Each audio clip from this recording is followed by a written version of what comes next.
Vieš o tom, že aj ty si ekonomický subjekt? Domácnosti sú my. Bežní ľudia, ktorí si chcú kúpiť všetko možné. Od najnovších tenisiek až po najnovší model smartfónu.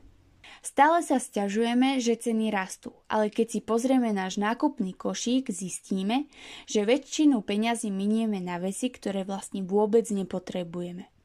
K tomu pridáme naše záľuby, ako káva, rohlíky a občas nejaké tie skvelé akcie. No, to je predsa náš život.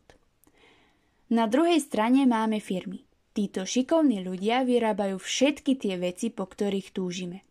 Aj keď občas robia všetko preto, aby nás presvedčili, že ich vlastne naozaj potrebujeme, bez ohľadu na to, či je to nový mobil, ktorý vydrží možno 2 roky, alebo pekný sveter, ktorý nám aj tak bude na ďalšiu sezónu malý, hlavným cieľom firiem je zarobiť.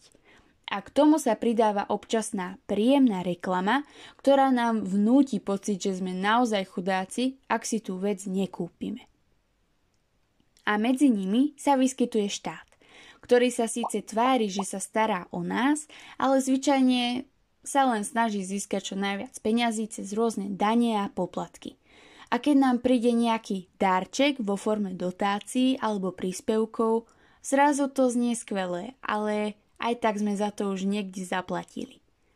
Štát je ten, čo sa medzi nami preplieta cez regulácie a zákony a občas nám pripomenie, že z neho nie je úniku. A napokon sú tu banky, ktoré nám požičiavajú peniaze na všetko, čo si myslíme, že potrebujeme. Aj keď ich v skutočnosti nemáme.